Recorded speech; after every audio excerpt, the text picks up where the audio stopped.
And on to the second story that we're looking at on the briefing room this evening. It's been more than a year since Air India flight AI-171 plunged into a medical college complex just seconds after taking off from Ahmedabad, claiming 260 lives in one of India's deadliest aviation disasters. Families are still waiting for answers, and the country is still waiting for the final crash investigation report. While this probe remains incomplete, Parliament has heard some significant disclosures since the tragedy. What are we talking about?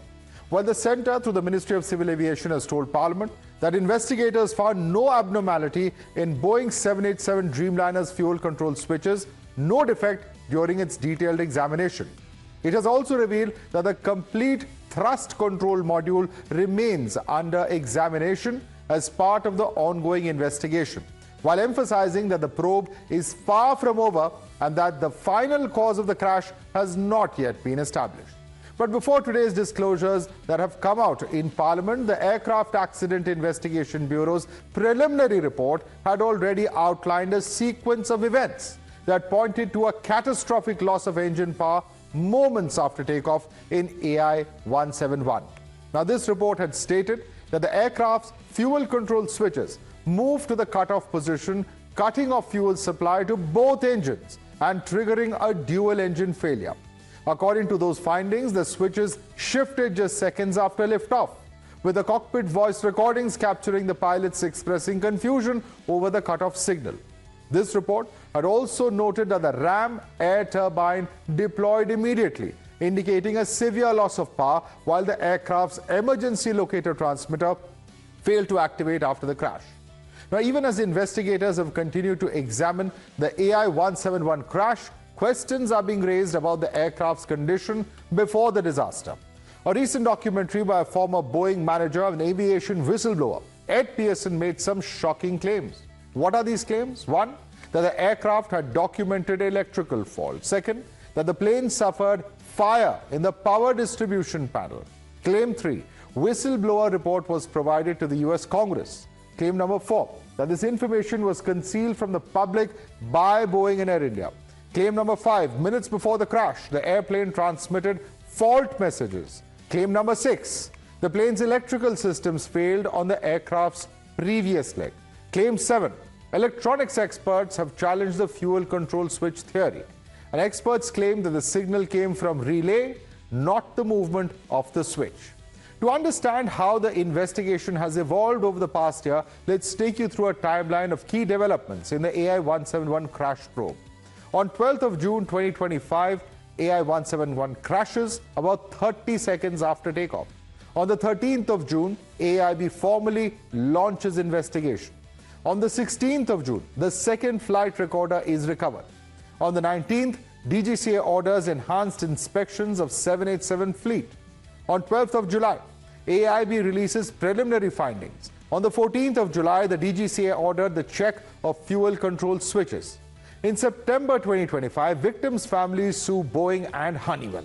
Honeywell, of course, is the maker of these switches. In October 2025, Ram Mohan Naidu, the Civil Aviation Minister, dismisses claims of any kind of manipulated probe. In March 2026, Ram Mohan Naidu says that the final report would be coming soon. In June 2026, the final investigation report still remains unpublished, and the government has come out to say that this is a complicated investigation that will take time. Now, the statement that has come out by the centre and Parliament may have ruled out any abnormality in the aircraft's fuel control switches, but it has also raised a fresh set of critical concerns.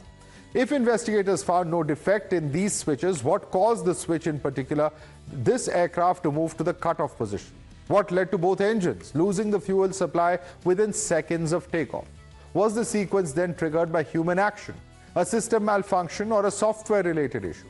Now, investigators are also continuing to examine the aircraft's thrust control module, a key piece of the puzzle that could provide further answers. Above all, with more than a year having passed since the tragedy, the biggest question that remains is that when will the final crash investigation report be released and provide definitive answers to the families of the 260 victims and the nation? Joining us for more, we have with us Sanjay Lazar, aviation expert and CEO of AVR Labs. We have Dr. Sumit Sushilan, who's the chairman of Divine Air, joining us. Thanks so much, gentlemen, for joining us this evening. And Sanjay, let me begin by asking you, how importantly, how seriously do you take this response, saying that it's not the fuel control switches, but there are other parts, including the thrust control module, which are under investigation? What really are we looking at the implications of this finding and this admission of the government in Parliament? Good evening, Madhav. Thank you very much for having me on the show. I'm very, very disappointed to even hear this admission or this statement by the Honorable Minister in Parliament, because there is an investigative body that is looking into this. There was a report by the DGCA on that fuel control switch in Bangalore. It's gone to the OEM. If something had to be reported, the first place should have been the AAIB. The correct procedure, regardless of parliamentary protocol, should have been the AAIB to make this statement. And I believe that this is something that I expected, frankly, 6 months or 1 year ago, that they were just building the case and eventually they are going to find, pin the blame on the poor pilot. I also look at what the Supreme Court has said, that they will hold off till the final report. But aren't we prejudging this matter? If you decide that, okay, the fuel control switch is not at fault, and then you say the module is not at fault, then who is at fault? If you're not willing to release the transcript, not even to the court, leave alone to us, public, and you still go ahead with all these statements, is it correct? Is it fair? The man is dead and gone. I think he deserves some fairness in all due respect, Madhav. I am very disappointed today, frankly. I must have to say this, sorry. Right. Dr. Sumit Sushilan, end of the day, we've seen the controversy when the preliminary report came out. That's all out there in the public domain. A lot of criticism as why is the whole tape not come out? Why are only so many seconds out there? Who's saying what? And what is the context? All that could have been explained. The transcript was not given. Fine. But after all that has happened, after the family members approached the Supreme Court has come out and adjudicated a certain order. The point is still, if the government comes out and makes such a statement in Parliament, they could have very well said it's the AIB to take the final call. And they are the ones doing the investigation. What role does the Ministry of Civil Aviation have in this? And isn't it insensitive to the memory of the pilot if once again speculation and insinuation begins? Dr. Sushilan. Good evening, Madhav. You very, rightly said by the minister, because the minister, the information which he got directly from AIB also. And initially, he just made a statement that there is no complaint he received from the OEM for the switcher side. Whereas he never blamed that there will be any chances of pilot involvement over here. Right now, as the oppositions and the member of parliament is going to ask a regular question on these topics, because it's been more than a year. And definitely everyone is waiting for the answer. So whatever he is getting the report from AIB, he is presenting in front of the public, so the public is aware the investigation is going on. And definitely such a a major incident report overnight is not possible. A year is also not enough time to get to the grassroots level problem like what happened on the flight. So I think this is just a preliminary information which he had given. But why should he give the information is the question Sanjay is asking. I completely agree with you, Madhav.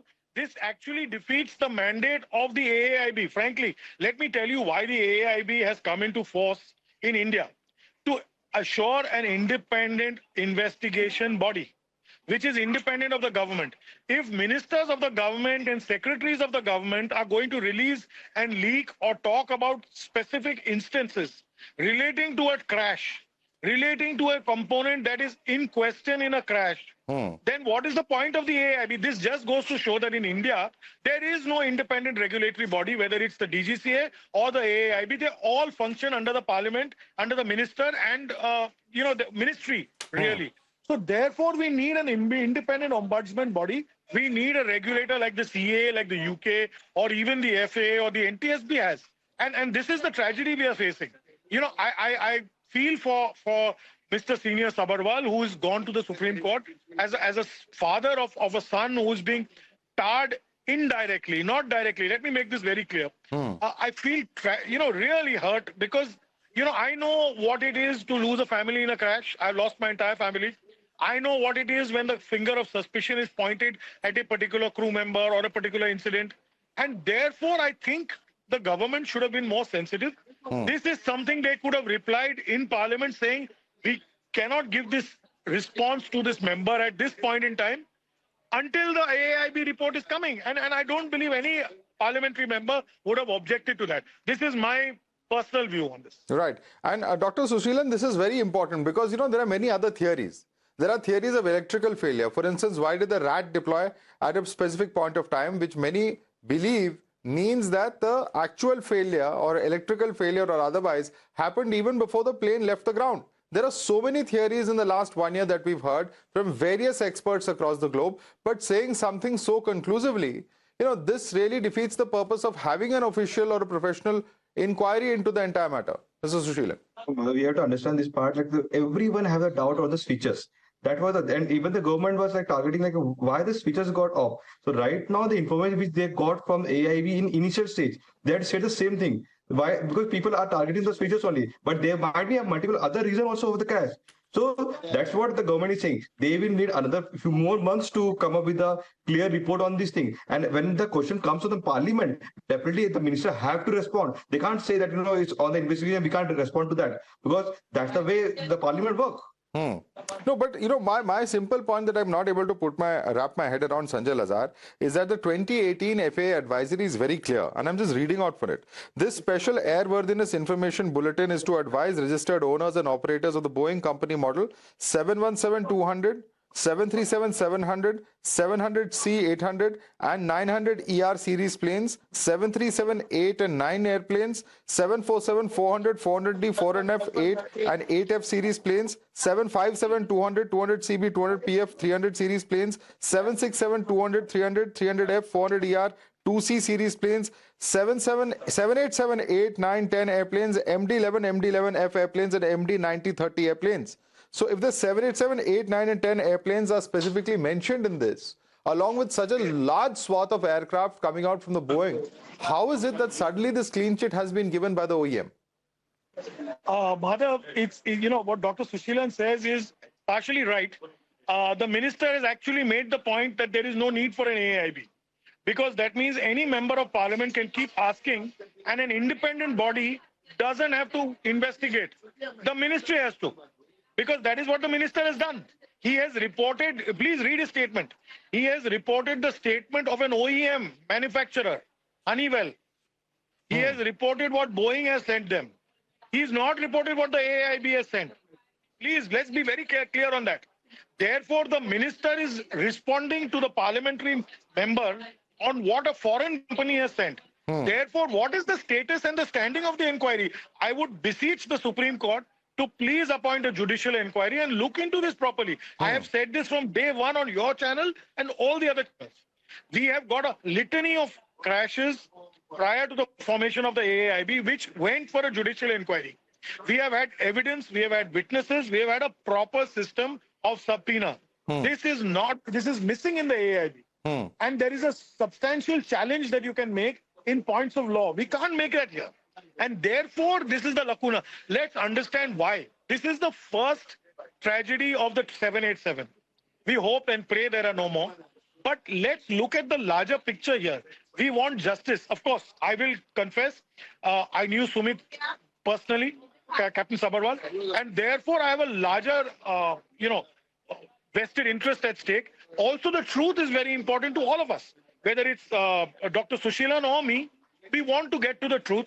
If there was indeed some foul play, let's find out. If there was indeed a technical failure, let's find out. If there was an electrical failure, let's find out. But let's not have a political person talk about this. This is a process of elimination. Tomorrow, 3 weeks later or 2 weeks later, he will say, okay, now we have decided the fuel pump was not at fault.